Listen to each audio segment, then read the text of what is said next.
Here's an absolute fact. God will never abandon you, but you may have to deal with the consequences of your actions. So I tell you what, we're going to talk about it, so let's get started.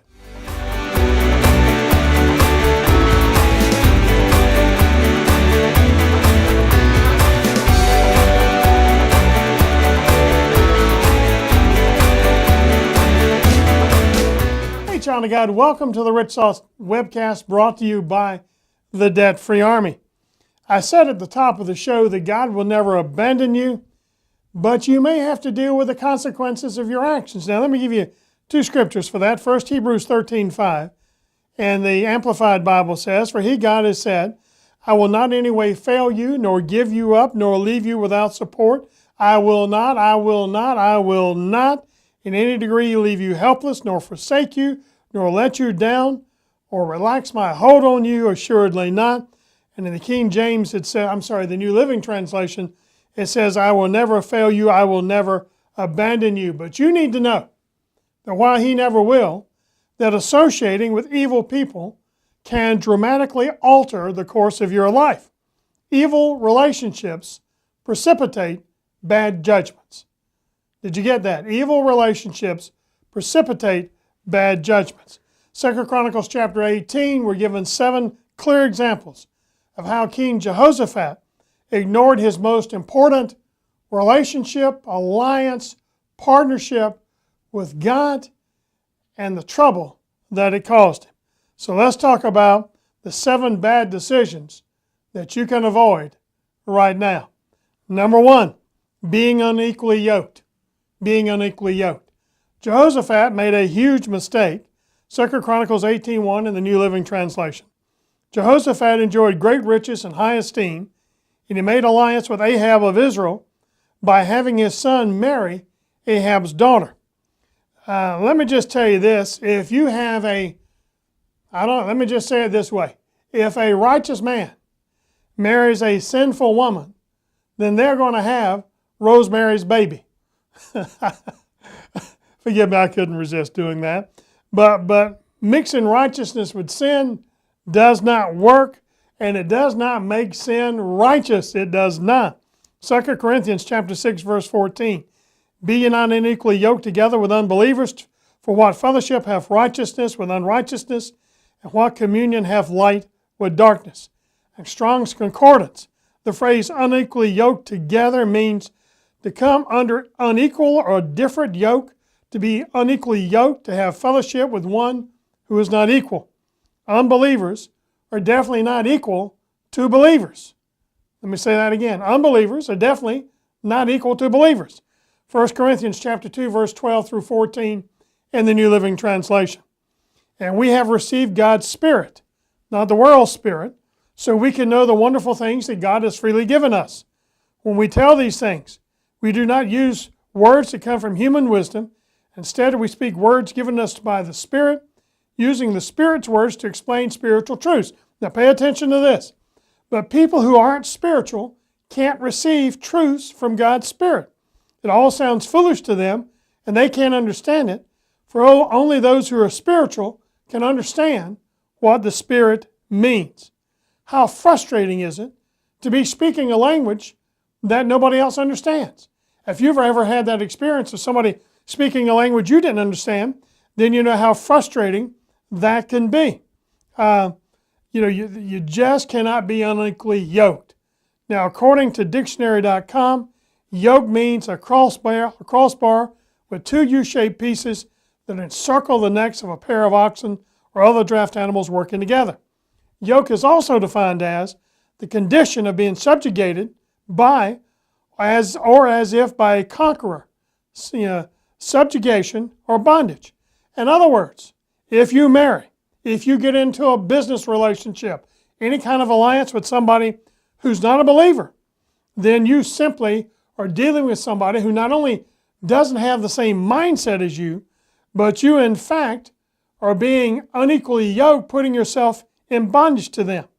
The Amplified Translation of 2 Chronicles 6:14 says, "Do not become partners with those who do not believe, for what partnership is there between righteousness and lawlessness? Or what fellowship does light have with darkness? Now, there's 7 of these, and I just did one, but I spent a lot of time on it because it's really a foundation, and I'll get to the rest of them right after this. You know, there's all different kinds of money. There's hard-earned money, inherited money, stolen money, gambling money, and the list goes on and on. I'm Harold Herring, president of the Debt-Free Army, and I'm here to tell you about a very different kind of money, miracle money.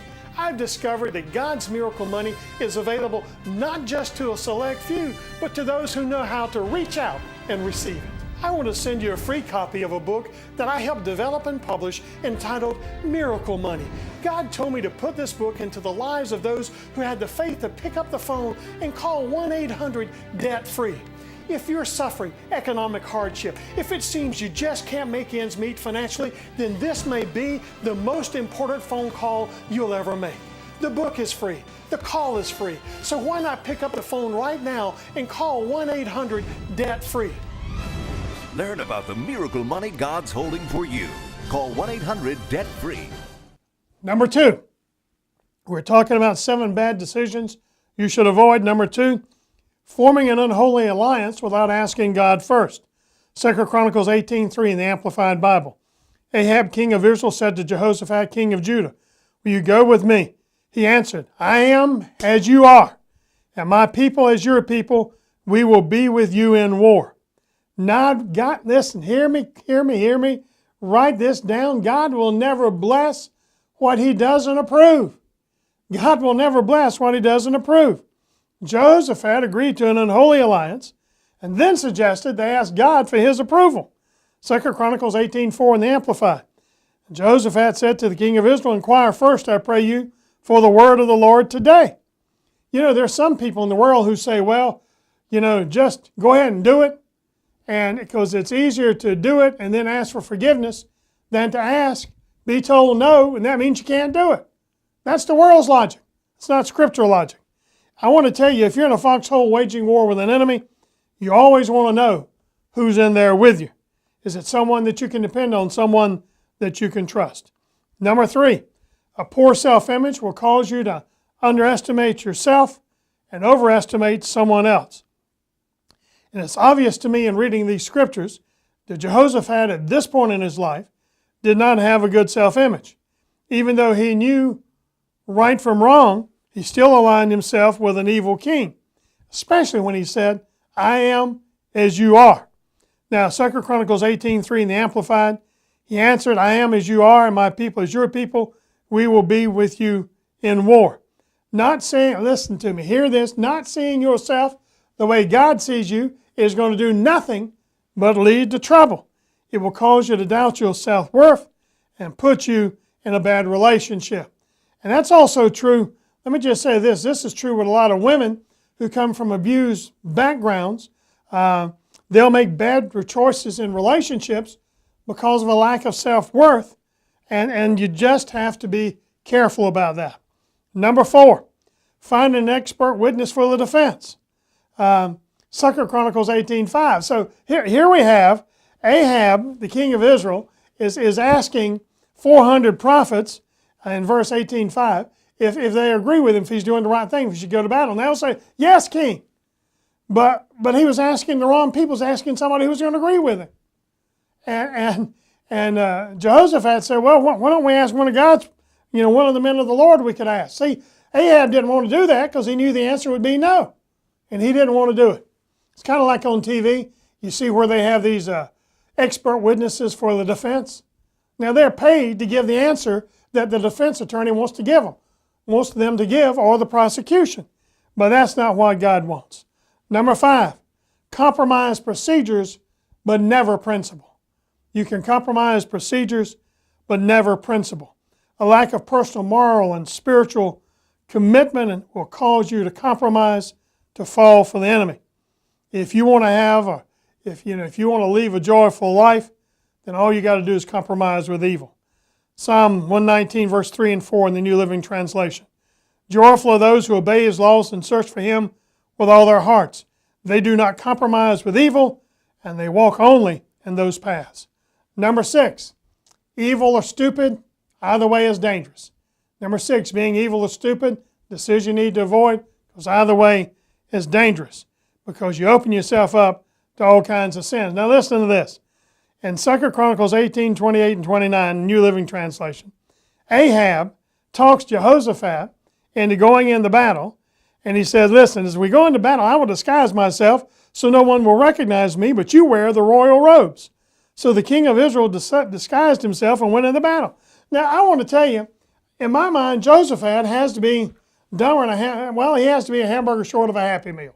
I mean, anybody who knows warfare knows that the enemy is always looking for the leader, the king, the one with the robes. So what Ahab is doing is setting Jehoshaphat up to be killed. And Jehoshaphat didn't recognize it. Listen to me. It's dangerous when you unequally yoke yourself with the enemy. And number 7, never run from conflict. Never run from conflict. I will confess to you, I don't like conflict, never have, probably never will. Some people thrive on it, but I'm not one of them. But I can tell you that there will come a point that I will stand up and deal with conflict if it's a question of someone trying to compromise principle, or it's a matter of what's spiritually right or wrong. Don't feel like you have to have the last word, but just know this, that you've got to be properly focused on what you're doing. There are times that you don't run from conflict, and I think that's what Jehoshaphat was trying to do, but you get yourself in deeper trouble when you do it. Now listen to me. I've not been able to go through this teaching. This is a long teaching, so I encourage you to see it on our website, read it all, go over it, a lot of scriptures. There's some powerful meat in this. I probably should have spent 2 or 3 sessions on it, but I'm believing you're going to get a hold of this and you're going to go to the website and read it. Now, before I go, take your mouse, move to the top where it says sow a seed, and just ask God if today is the day that He'd have you sow a seed into this ministry. Do what He says. That's all I ask. And until next time, keep thinking rich thoughts and happy trails.